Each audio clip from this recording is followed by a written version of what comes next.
Halo semuanya, kali ini kita akan coba sedikit ngomong soal depresi. Kamu termasuk orang yang sering ngomong kayak gini nggak?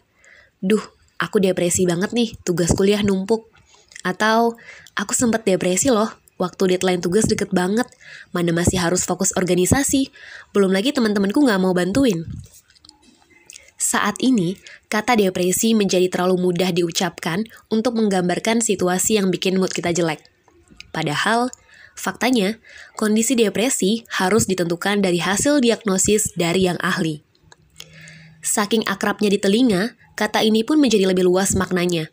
Bahkan kalau dulu dianggap tabu dan memalukan, sekarang justru dipakai untuk mendapatkan perhatian atau justifikasi atas sikap seseorang.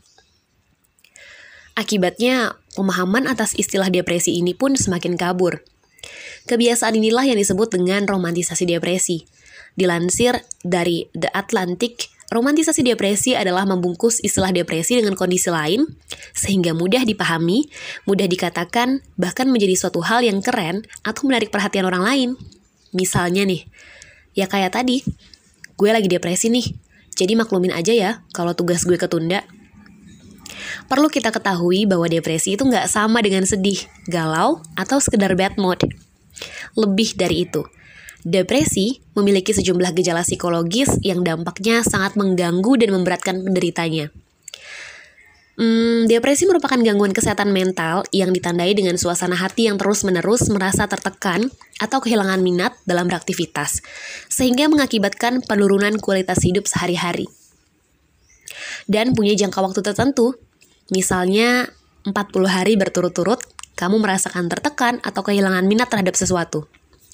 Untuk memastikan hal ini, kita perlu berkonsultasi dengan yang ahli, ya konselor, psikolog, atau psikiater. Jadi, kita nggak bisa tuh dengan mudah mengklaim diri lagi depresi, cuma karena kamu lagi ngerasa sedih.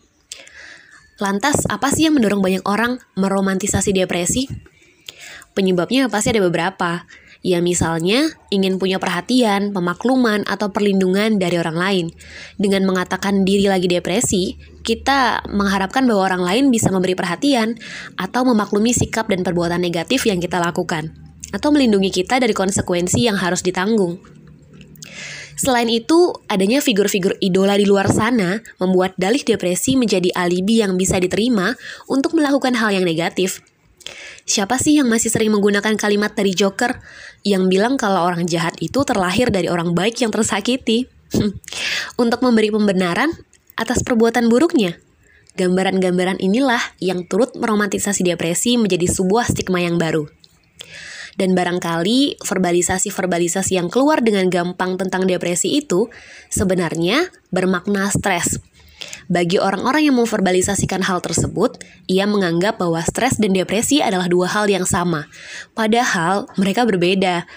Kalau stres itu merupakan daily response manusia. Hal tersebut wajar dan lumrah. Dan stres itu terbagi menjadi dua, eustress dan distress. Eustress itu bisa dikatakan stres yang positif atau menyenangkan.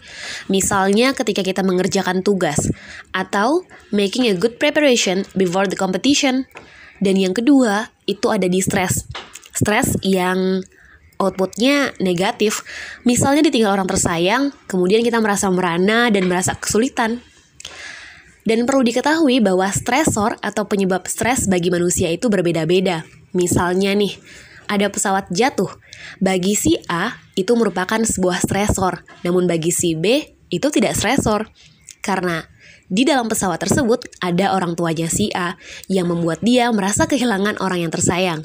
Dan kemudian, peran media sosial zaman sekarang juga turut mendorong munculnya romantisasi depresi ini.